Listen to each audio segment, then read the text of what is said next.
On this week's Solo Stupidity Special, how to lose a business in 7 days.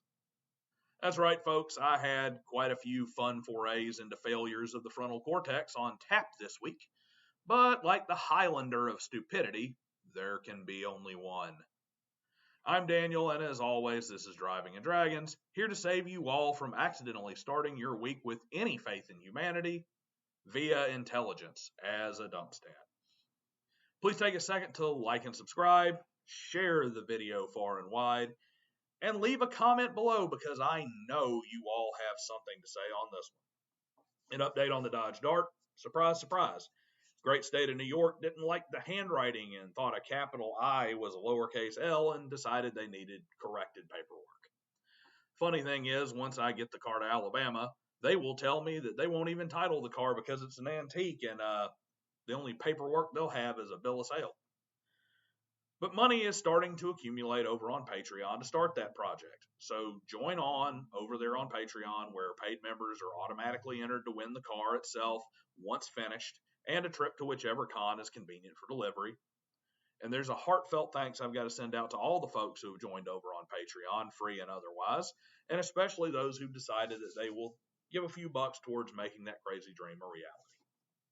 So, time for a masterclass in complete and utter self-destructive stupidity. I'm going to preface this by saying that there is some information floating around that this Chernobyl-level meltdown came on the heels of significant personal tragedy and loss on part of the man responsible. So, grace, as always, is our responsibility. That said, the key word is responsible. Grace doesn't absolve responsibility, nor does forgiveness extend to supporting the future and past projects of the man in question. He chopped down the money tree to make his cross, and it's on him to bear it.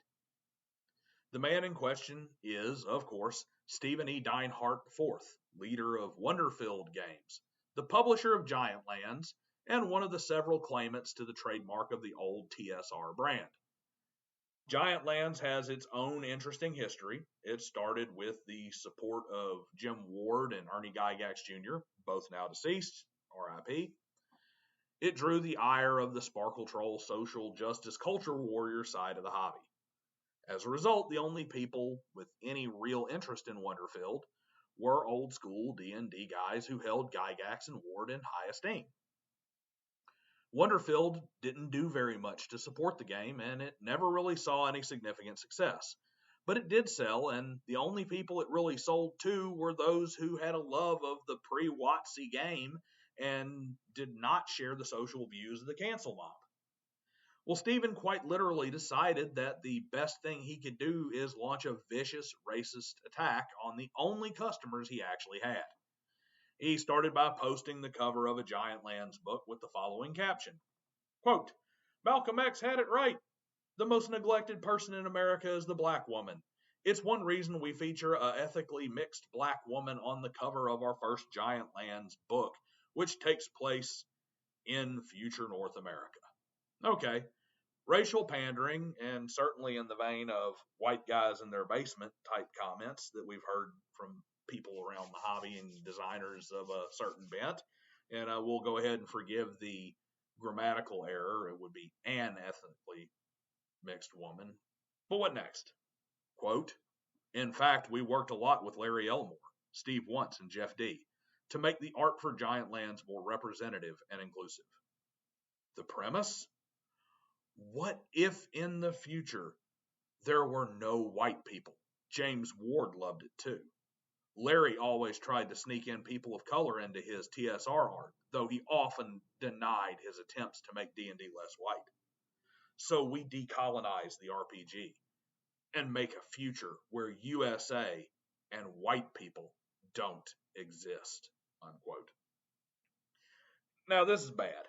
Not only are several of these statements either directly refuted by the source or attributed to dead men who can't confirm or deny them, but this is obviously a direct racist attack, and this got a reaction. Next thing you know, his comments are flooded with things like, "You killed your business," and "I'm glad we killed your business." But in the throes of his idiocy, he chose to double and triple down on this. First, he posted a rant in which he blamed Trumpsies, a word that he apparently uses to call any white man who he disagrees with, a Nazi, for killing his business.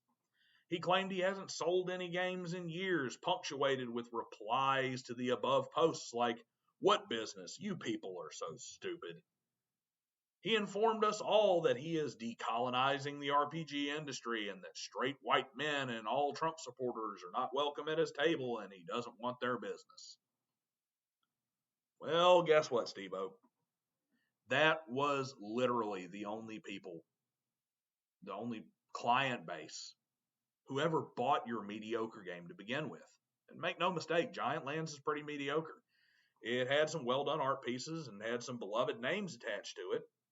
And it could have been successful if it was properly supported. But it wasn't some groundbreaking work of design, and it certainly can't stand up to you functionally slapping every person who tried to hand you $1 across the face.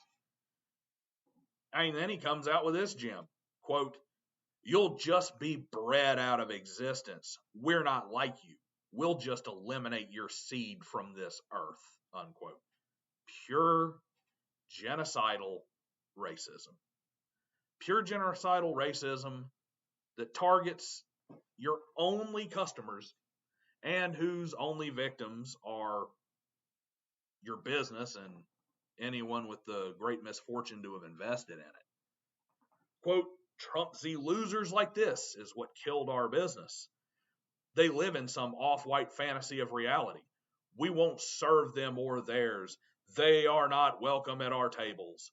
They bought the books and didn't realize the premise is what they and their kind are finally gone from this earth. So help us God."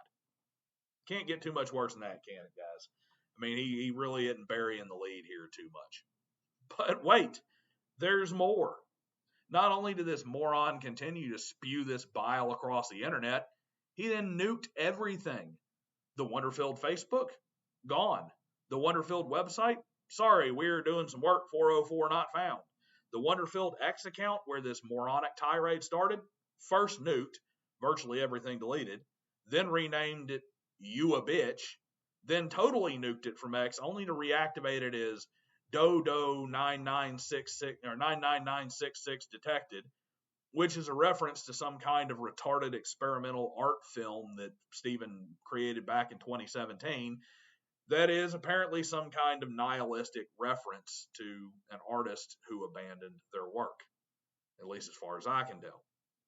It's an hour and 11 minutes of incomprehensible gibberish that looks like it was made by dropping acid before he banged his testicles against a soundboard while cycling through mid-90s screensavers. Now, this is, he coupled this with the video that he posted. You can find it out there on X, because the internet's forever, no matter how much he tries to delete. But he went on one of those smarmy, snarky, patronizing, lefty, all white people are evil, y'all are all terrible rants too, on the page before he tried to take it down. But like I said, internet's forever. It's not like he can get away from it. And he's supposed to do an interview with Nerd Cognito for what that's worth, if he even shows up to it. But there honestly isn't a way back from this. A week-long, complete and total public meltdown of bitterness and hate, fueled by failure and triggered by whatever personal problems or tragedies befell the man, is what we got. There really aren't words enough to express just how idiotic the Wonderfilled Games final chapter was, and I'd call it a deadly mix of brainwashing and emotional overload, but you can't wash a brain that doesn't exist.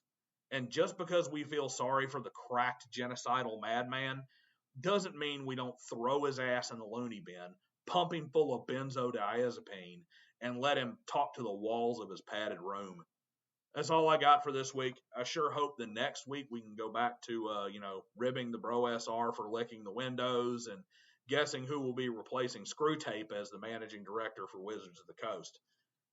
I'll see you guys later this week for my breakdown of Lawful Good and a 2-part reaction